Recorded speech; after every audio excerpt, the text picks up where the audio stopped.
Welcome to Gomathi வீட்டு சமையல். நம்ம இன்னைக்கு என்ன சமைக்க போறோம்னா கருவாட்டு குழம்பு தான் ஃப்ரெண்ட்ஸ் வைக்க போகிறோம். அதுக்கு என்னென்ன பொருட்கள் தேவைன்னா தட்டைப்பயிறு, சின்ன வெங்காயம், பூண்டு, தேங்காய், அதில் 5-6 பல்லு பூண்டு, ஒரு 2 சின்ன வெங்காயம் அரைக்கிறதுக்கு போட்டிருக்கேன். இது பெரிய வெங்காயம், ஒரு சின்ன சைஸ் தக்காளி, 2 பெரிய தக்காளி அரைக்கிறதுக்கு, கருவாடு, புளி தண்ணி, ஒரு லெமன் சைஸ் புளி தண்ணியை கரைச்சி எடுத்து வச்சுருக்கிறேன். அப்புறம் ஒரு 5-6 கத்திரிக்காய். இதெல்லாம் தேவையான பொருள். கருவாட்டு குழம்பு செய்ய வானிலையில் எண்ணெய் ஊற்றிக்கலாம். இப்போ இதில் வடகம் போட்டுக்கலாம். கொஞ்சமாக பெருங்காயத்தூள் போட்டுக்கலாம். லைட்டாக வெந்தயம், பூண்டு சல்லையும் சேர்த்துக்கலாம்.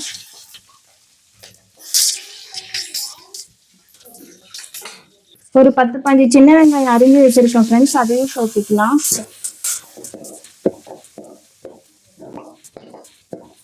சின்ன வெங்காயம் எண்ணெயில நல்லா வதங்கிடுச்சு. இதோட ஒரு தக்காளி கட் பண்ணி வச்சதையும் சேர்த்துக்கலாம்.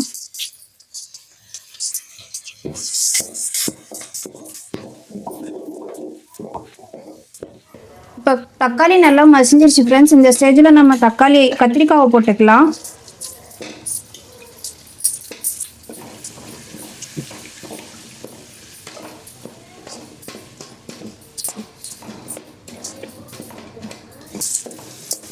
இந்த அளவுக்கு வந்துருச்சு. இப்போ இதில் நம்ம மிளகாத்தூள் சேர்த்துக்கலாம்.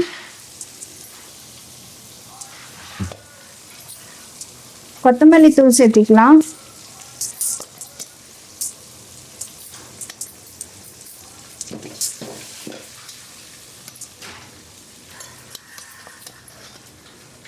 நான் ஒரு 4 ஸ்பூன் அளவு கொத்தமல்லி தூள் சேர்த்திருக்கிறேன். நீங்கள் காரத்துக்கு ஏற்ப மிளகாத்தூள் சேர்த்துக்கோங்க. போட்டு நல்லா எண்ணெயிலேயே வணங்க விடுங்க.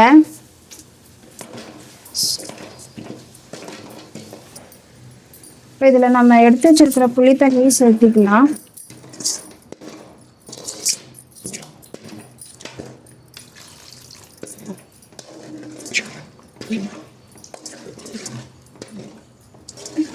இதில் கொஞ்சமாக மஞ்சத்தூள் சேர்த்திக்கோங்க.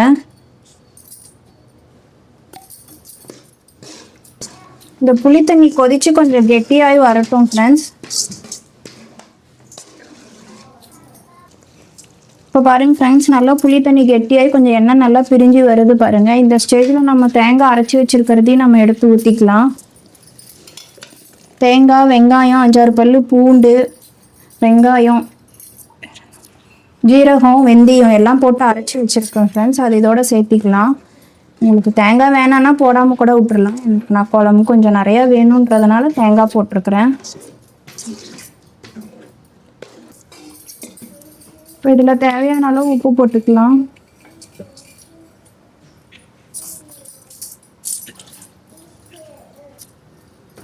குழம்பு கொஞ்சம் நல்லா கொதிக்கட்டும். இப்போ பாருங்க ஃப்ரெண்ட்ஸ், குழம்பு இந்த அளவுக்கு கெட்டியாயிடுச்சு, ஓரளவு கொதிச்சிருச்சு. இப்போ இந்த ஸ்டேஜில் நம்ம தட்டைப்பயிரை சேர்த்திக்கலாம்.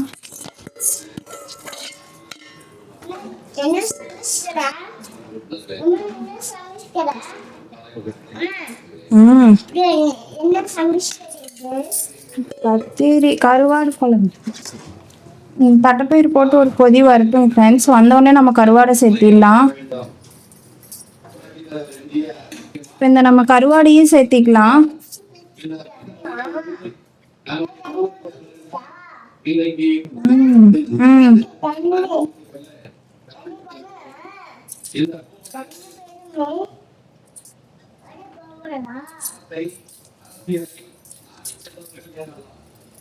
இப்போ பாருங்க ஃப்ரெண்ட்ஸ், குழம்பு நல்லா கொதிச்சு ரெடி ஆயிடுச்சு. உங்களுக்கு கருவாடு போட்டு ஒரு 5 நிமிஷம் இருந்தால் போதும். கருவாடு குழம்பு ஆஃப் பண்ணி விட்டுறலாம். இப்போ குழம்பு ரெடி ஆயிடுச்சு. நம்ம சேனல் சப்ஸ்கிரைப் பண்ணாதவங்க சப்ஸ்கிரைப் பண்ணுங்க, கமெண்ட் பண்ணுங்க, ஷேர் பண்ணுங்க, மறக்காம கூடவே பெல் பட்டனை கிளிக் பண்ணுங்க. எங்கள் சேனலுக்கு கொஞ்சம் சப்போர்ட் பண்ணுங்க ஃப்ரெண்ட்ஸ். தேங்க்யூ.